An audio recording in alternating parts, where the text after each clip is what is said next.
नमस्कार, स्वागत है आपका द फोर्थ स्टेट यूट्यूब मंच पर। मेरा नाम है रविंद्र सिंह शोरा। मध्य प्रदेश के उप मुख्यमंत्री जगदीश देवड़ा, मध्य प्रदेश के कैबिनेट मंत्री विजय शाह, समाजवादी पार्टी के राज्यसभा सदस्य रामगोपाल यादव, इस सूची में एक नाम और जोड़ लीजिए, बीजेपी के राज्यसभा सदस्य रामचंद्र जांगड़ा, जो हरियाणा से आते हैं। अब उन्होंने भी एक ऐसा बयान दिया है जो पहलगाम हमले से जुड़ा हुआ है और वहां पर जो लोग शहीद हुए, जो महिलाएं विक्टिम्स, जिनके परिवार के सदस्य शहीद हुए, उनके लिए बेहद शर्मनाक है। उनको कहा गया है, रामचंद्र जांगड़ा ने अपने बयान में कहा, जो आपने सुना होगा, जरूर अभी तक आपकी जानकारी में आ गया होगा। उसमें उन्होंने कहा है कि वो महिलाएं जिनके परिवार के सदस्य वहां पर वीरगति को प्राप्त हुए हैं, जो शहीद हुए हैं, वो महिलाएं वीरांगनाएं नहीं थी, उनमें जोश जज्बा नहीं था और इसीलिए 26 लोग मारे गए पहलगाम हमले में। अगर इनमें वीरांगनाएं होती, अगर इनमें जोश होता, जज्बा होता, तो 26 लोग नहीं मारे जाते। ये दावा किया है बीजेपी के राज्यसभा सदस्य, जो हरियाणा से आते हैं, रामचंद्र जांगड़ा ने। इसी तरह के विवादित बोल पहले भी दिए गए हैं, जिसमें विजय शाह ने क्या कहा था कि हमने आतंकियों की बहन को भेजा और उन्होंने आतंकियों को मारा। व्योमिका सिंह, विंग कमांडर के बारे में क्या कहा था रामगोपाल यादव ने, जो कि समाजवादी पार्टी के सांसद हैं और भाई और चाचा हैं सपा सुप्रीमो अखिलेश यादव के, जो पूर्व मुख्यमंत्री हैं। तो इस तरह के जगदीश देवड़ा ने क्या कहा था कि प्रधानमंत्री के सामने नतमस्तक है पूरी सेना। इस तरह के जो कई सारे बयान हम लोगों ने सुने हैं, उस फेरहिस्त में अब ये नाम जुड़ गया है रामचंद्र जांगड़ा का। रामचंद्र जांगड़ा के इस बयान पर कई लोगों की तीखी प्रतिक्रिया आई है। सुप्रिया श्रीनेट, जो कि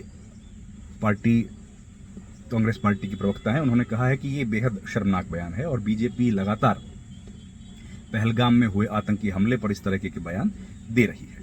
एक के बाद एक बीजेपी का असली चेहरा सामने आ रहा है और ये बयान जिस दिन आया है, उसी दिन, ठीक उसी दिन, राहुल गांधी, जो कि कांग्रेस पार्टी के बड़े नेता हैं, नेता प्रतिपक्ष हैं लोकसभा में, वो गए हुए हैं पुंछ इलाके में विक्टिम्स से मिलने के लिए। उनके घरों में गए हैं, उन लोगों से मिले हैं और ऐसे में ये बयान आया है। रामचंद्र जांगड़ा जो है वो राज्यसभा सदस्य हैं और मूल रूप से रोहतक के एक गांव है उसके रहने वाले हैं और इस तरह से वो कई बार विवादित बयान देने के लिए जाने जाते हैं।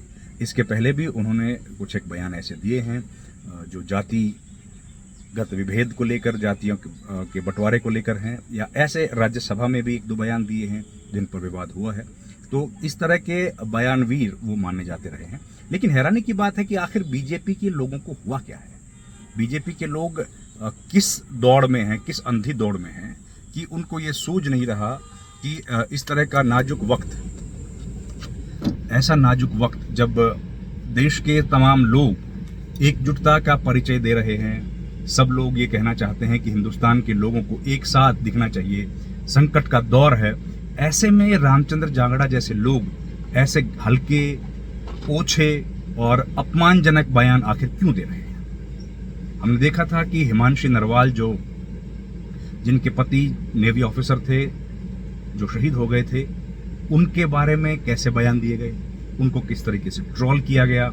हमने देखा विक्रम मिस्री, जो फॉरेन सेक्रेटरी हैं, भारत के विदेश सचिव हैं, उनको कैसे ट्रोल किया गया और उनको तो इतना ट्रोल किया गया कि उन्हें अपना जो ट्विटर अकाउंट है, एक्स अकाउंट है, उसको बंद करना पड़ा, उसको ब्लॉक करना पड़ा ताकि कोई उस पर कमेंट्स ना कर पाए। तो आखिर ये कौन लोग हैं। और प्रधानमंत्री ने कुछ रोज पहले दिया भी है एक बयान, जिसमें कहा कि उनकी रगों में सिंदूर, गरम गरम सिंदूर दौड़ता है। लेकिन यहां रामचंद्र जांगड़ा सरीखे सांसद जो है वो प्रधानमंत्री को आखिर क्यों बार बार अपमानित महसूस करवा रहे हैं। इस बीच में जब हम लोग देख रहे हैं कि एक कई देशों में भारत के प्रतिनिधिमंडल जा रहे हैं, सांसदों के डेलीगेशंस जा रहे हैं, वो विश्व में भारत के बारे में सूचना दे रहे हैं लोगों को। वहाँ के जो अलग अलग कंट्रीज हैं उनसे मिल रहे हैं। कुछ डेलीगेशंस चले गए हैं, कुछ जा रहे हैं।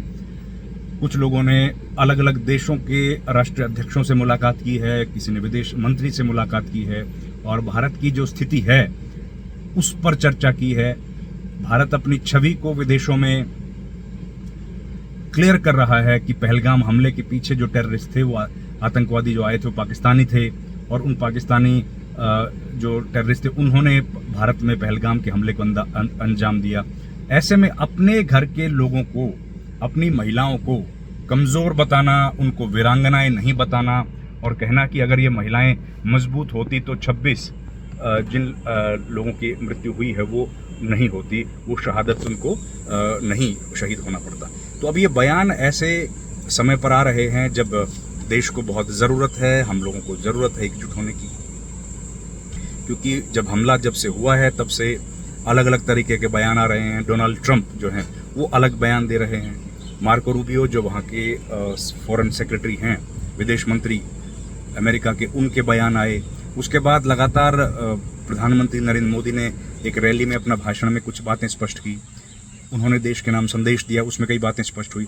तो उससे थोड़ा सा मामला अब लग रहा था कि कहीं क्लैरिटी आ रही है पूरे घटनाक्रम में। लेकिन इस तरह के बयान देकर एक बार फिर से विवाद खड़ा करना, क्या ये सस्ती लोकप्रियता हासिल करने के लिए बीजेपी के सांसदों में होड़ लगी है? एक के बाद एक ऐसे बयान देना जिसमें कभी किसी कर्नल सोफिया कुरैशी जैसी फौजी अफसर को उनके धर्म से पहचानने की बात, या फिर जो बयान दिया था राम गोपाल यादव ने, उन्होंने जाति से पहचानने की बात की विंग कमांडर व्योमिका सिंह को। और उसके बाद जगदीश देवड़ा जो मध्य प्रदेश के उप मुख्यमंत्री हैं, उनका बयान कितना हल्का, कितना शर्मनाक बयान था। और अब जब वो मामला किसी तरीके से शांत हुआ था तो अब ये रामचंद्र जांगड़ा का बयान ये नया विवाद खड़ा करता हुआ दिख रहा है। इसी बीच अली खान महमूदाबाद का एक बयान आया था।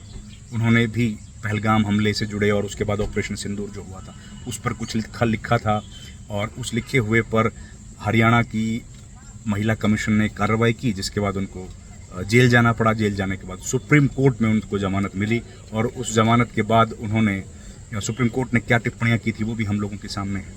तो एक के बाद एक ऐसे घटनाक्रम हो रहे हैं जो कहीं ना कहीं देश में वैसा संदेश नहीं दे रहे जैसा कि सरकार की तरफ से जाने की उम्मीद है, या सरकार जिस तरह का संदेश देना चाहती है। तो ये बड़ी अचरज की बात है। और रामचंद्र जांगड़ा जो बार बार ऐसे बयानों के लिए जाने जाते हैं, अब देखते हैं उन पर पार्टी कोई कार्रवाई करती है या वो अपने बयान को वापस लेते हैं, ये देखने वाली बात होगी।